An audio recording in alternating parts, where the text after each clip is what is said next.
RJD अध्यक्ष लालू प्रसाद की संपत्ति पर लगातार सवाल उठ रहे हैं। अब उनके कौटिल्य नगर आवास पर संकट है। सोशल एक्टिविस्ट गुड्डू बाबा ने विजय सिन्हा को पत्र लिखा है और सांसद विधायकों को आवंटित जमीन में शर्त और नियमों के उल्लंघन का आरोप लगाया। गुड्डू बाबा ने पत्र लिखकर लालू समेत सभी आवंटन की उच्च स्तरीय जांच की मांग की। रिपोर्ट दिखाते हैं।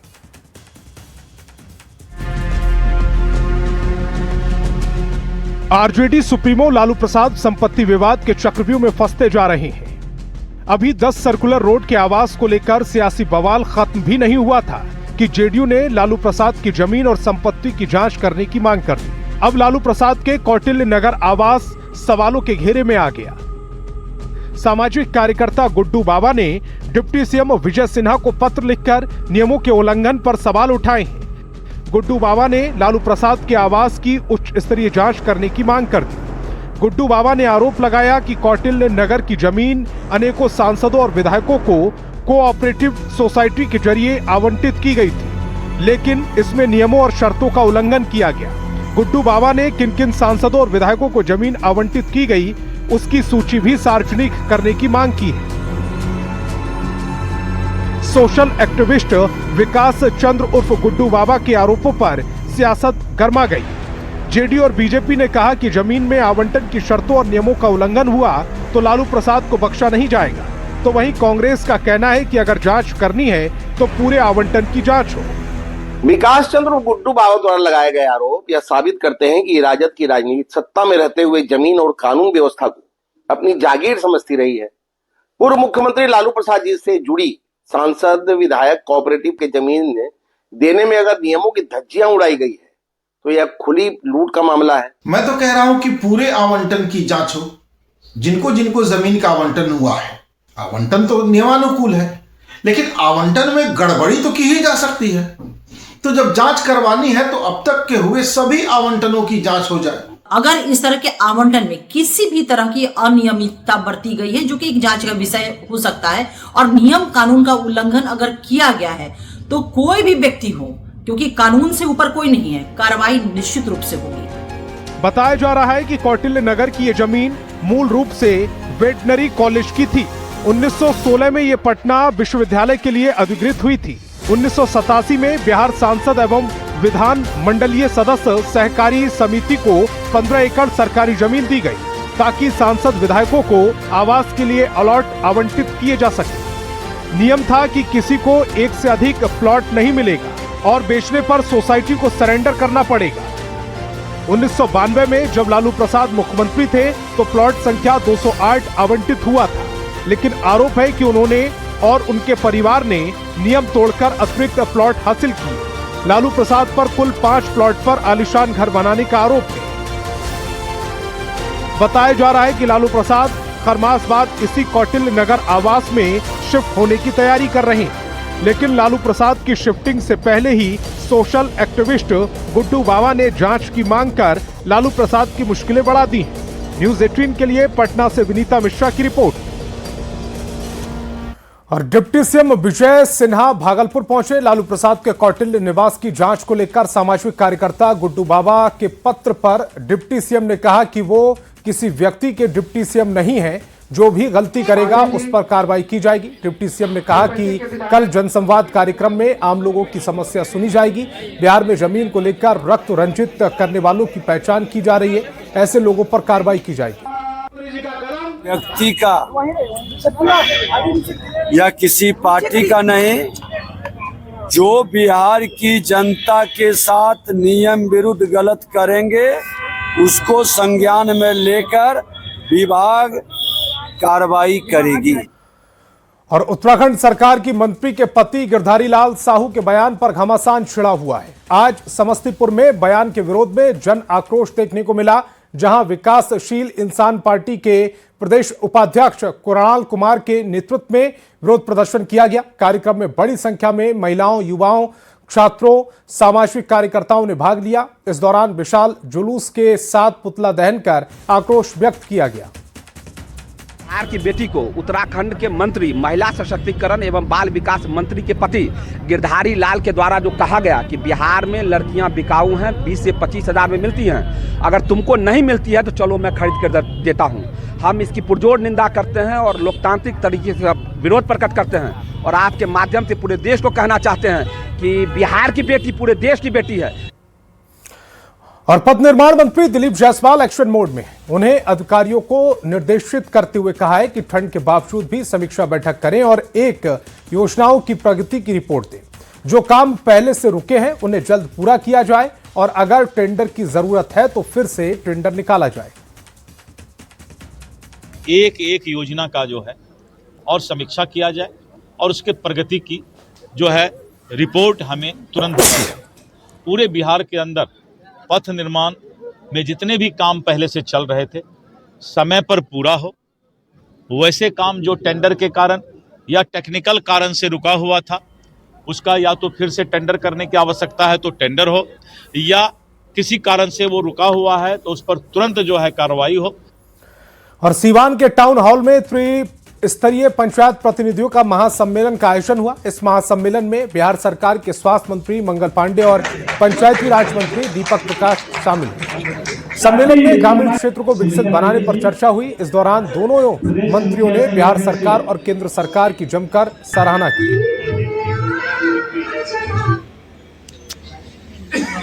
आप सबों को अधिकार दिया गया है जन सेवा से जुड़े जो भी विभाग हैं सरकार के,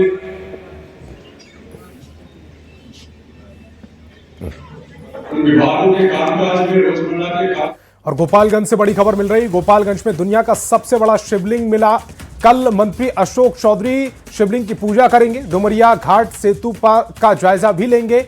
शिवलिंग को सेतु पार कराने पर मंथन NHAI की टीम फिलहाल बुलाई गई है। गोपालगंज से बड़ी खबर है। गोपालगंज में दुनिया का सबसे बड़ा शिवलिंग, कल मंत्री अशोक चौधरी शिवलिंग की पूजा करेंगे। डुमरिया घाट सेतु का जायजा भी लेंगे। शिवलिंग को सेतु पार कराने पर मंथन चल रहा है। NHAI की टीम भी बुलाई गई है। तस्वीर इस समय आपकी टेलीविजन स्क्रीन पर है। दुनिया का सबसे बड़ा शिवलिंग इन दिनों बिहार में आस्था का केंद्र बना हुआ है। करीब 210 मीट्रिक टन वजनी यह विशाल शिवलिंग पूर्वी चंपारण स्थित विराट रामायण मंदिर तक ले जाना है। फिलहाल ये शिवलिंग गोपालगंज में है, जिससे गंडक नदी पार कर पूर्वी चंपारण पहुंचाया जाएगा। लेकिन सबसे बड़ी चुनौती गंडक नदी पर स्थित जर्जर डुमरिया घाट सेतु को लेकर है। पुल की वर्तमान स्थिति और शिवलिंग को अत्यधिक वजन को देखते हुए ये सवाल खड़ा हो रहा है कि आखिर इतना भारी शिवलिंग नदी को सुरक्षित तरीके से कैसे पार करेगा। इसी को लेकर प्रशासनिक स्तर पर महामंथन शुरू हो गया है। गोपालगंज के डीएम पवन कुमार सिन्हा ने मौके पर पहुंचकर शिवलिंग का जायजा लिया। साथ ही डुमरिया सेतु की तकनीक स्थिति की जांच के लिए पुल निगम और विशेषज्ञ इंजीनियरों की टीम बुलाई गई है। NHAI की टीम भी गोपालगंज पहुंच गई है। अगर इंजीनियरों की टीम पुल से शिवलिंग पार कराने की अनुमति नहीं देती है तो इसे नदी पार कराना एक बड़ी चुनौती बन सकता है। विराट है, दुनिया का सबसे बड़ा शिवलिंग है। 210 टन वजन इसका है। 96 पहियों के ट्रक पर जा रहा है, साथ में 10 पहिए और मतलब 106 पहियों का ये ट्रक है। उस ट्रक का वही वजन 160 टन बताया जा रहा है। अभी हम लोग जा रहे हैं अपनी टेक्निकल टीम के साथ डुमरिया घाट पुल, जिससे पार करके इसको पूर्वी चंपारण के विराटनगर में पहुंचना है। लोड डिस्ट्रीब्यूशन स्पैन पे कितना लोड लिया जा सकता है, क्या है, तो इंजीनियरिंग की टीम के साथ हम लोग जा रहे हैं पूरे विंग के साथ। उसका असेसमेंट करने के बाद फिर इसके फर्दर कल मूवमेंट की तैयारी। आरा शहर के चंदमा मोड़ पर टूटी पाइपलाइन से हर रोज हजारों लीटर पानी बर्बाद हो रही थी। इस खबर को न्यूज 18 पर प्रमुखता से दिखाए जाने के बाद नगर निगम प्रशासन और विभाग की नींद खुली और बहते हुए पानी को पाइप ठीक कर रोका गया है। पाइप की मरम्मत के बाद स्थानीय लोगों ने राहत की सांस ली और न्यूज 18 को धन्यवाद कहा। बिहार के कई जिलों में लोग नल के पानी खुले रहने के कारण दूषित जल का सेवन कर रहे हैं और न्यूज़ 18 की पड़ताल में भोजपुर जिले के इसी चंदवा मोड़ के इसी स्थान से चौंकाने वाले ये जो वीडियो थे वो सामने आए थे, जहां की यहीं वो स्थल है। देखिए हम ग्राउंड जीरो पर पहुंचे हैं इस वक्त और वहीं वो स्थान है जहां से कि पानी निकल रहा था और काफ़ी मात्रा में पानी की बर्बादी हो रही थी, जिसके कारण आसपास के इलाके के लोग दूषित पानी पीने को मजबूर थे और लोगों को काफ़ी परेशानी का सामना करना पड़ा था। इस खबर को प्रमुखता से न्यूज़ 18 पर चलाए जाने के बाद आखिरकार नगर निगम की नींद खुली और उसके द्वारा तत्काल इस फटे हुए पाइप को जोड़ दिया गया और पानी की जो बर्बादी हो रही थी, जो गंदा पानी निकल रहा था, उसको रोक दिया गया। हालांकि अभी भी शहर में पानी की बर्बादी हो रही है। एक तरफ लोगों को पीने के लिए शुद्ध जल नहीं मिल रहा है, वहीं जो हजारों लीटर पानी है वो हर रोज़ शहर में कई जगह बर्बाद हो रहे हैं और सीधे तौर पर जो लोग हैं उन लोगों ने नगर निगम और जो पीएचईडी विभाग है उस पर लगातार आरोप लगा रहे हैं और यहाँ भी स्थिति काफ़ी ख़राब थी। भैया ये बताइए, यहाँ पानी बह रहा था ऐसे ही, अब क्या स्थिति है? न्यूज़ 18 के धन्यवाद है, हमने इसका करवाया था लेकिन आके लोग बना के चले गए। ऐसा बना के बहुत बहुत धन्यवाद की है। अब पानी अच्छा है। तो कैसे पानी बह रहा था, अब बंद हो गया?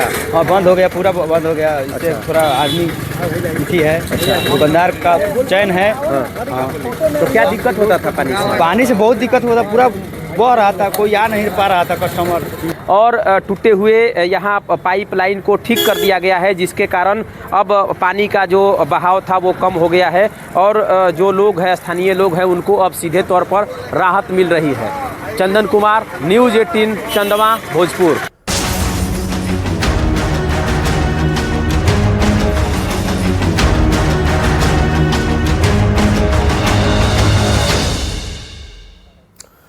और लखीसराय से बड़ी खबर मिल रही है। ठंड को लेकर जिला प्रशासन का आदेश आया है। 8 जनवरी तक स्कूलों की छुट्टी कर दी गई।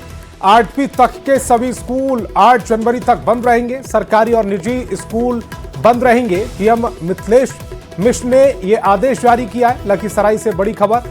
ठंड को लेकर जिला प्रशासन ने 8 जनवरी तक स्कूलों की छुट्टी कर दी है। 8वीं तक के स्कूल 8 जनवरी तक बंद रहेंगे। सरकारी और निजी दोनों तरह के स्कूलों को बंद रखने का आदेश दिया गया है।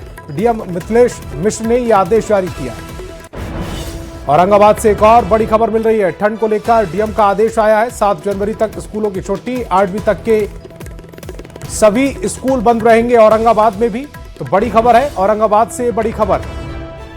और गया जी से भी बड़ी खबर आ रही है। ठंड को लेकर डीएम ने यहां पर भी आदेश जारी किया। 7 जनवरी तक यहां पर भी छुट्टी रहेगी। 5वीं तक के स्कूल गया जी में बंद रखे जाएंगे। 6ठी से ऊपर के क्लास की टाइमिंग बदली गई है। सुबह 10 बजे से 2 बजे तक की पढ़ाई की जाएगी।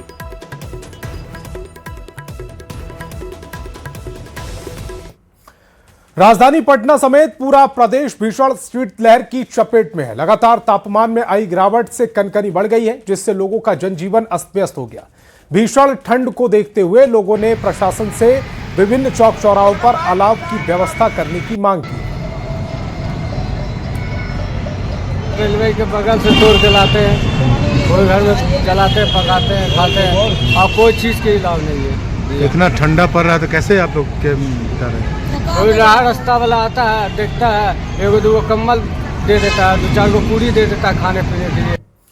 और गोपालगंज में एबीवीपी के 67वें अधिवेशन के मौके पर भव्य शोभा यात्रा निकाली गई। शोभा यात्रा में 20 जिलों से पहुंचे छात्र छात्राओं ने भाग लिया। इस दौरान बांग्लादेश में हिंदुओं पर हो रहे अत्याचार के विरोध में विशेष झांकी निकाली गई, जिसने लोगों को आकर्षित किया है। इस दौरान छात्र छात्राओं बांग्लादेश के खिलाफ जमकर नारेबाजी करते नजर आए। अखिल भारतीय विद्यार्थी परिषद जो राष्ट्र की एक चेतना है, राष्ट्र प्रेम का भाव बढ़ाने के लिए, अपनी सनातन संस्कृति ये सबकी रक्षा करने के लिए और ज्ञानशील एकता का ध्येय लेकर ये छात्र शक्ति राष्ट्र शक्ति के रूप में परिवर्तित करने के लिए जो समय समय पर आज जो कार्यक्रम होते रहता है उसका ही एक ये अंग है। और आज ये जो शोभा यात्रा निकली है। और महिला बोगी में सफर करने वाले पुरुष यात्रियों की अब खैर नहीं है। पूर्व मध्य रेल ने 5 डिवीजन में पुरुष यात्रियों को महिला बोगी में चढ़ने से रोकने के लिए मार्च तक स्पेशल टीम बनेगी। टीम अचानक किसी भी ट्रेन का निरीक्षण करेगी और महिला बोगी में बैठे पुरुष यात्रियों को किसी भी हाल्ट या स्टेशन पर उतार देगी। तो इस बुलेटिन में फिलहाल इतना ही। आप देखते रहिए न्यूज़ 18 बिहार झारखंड।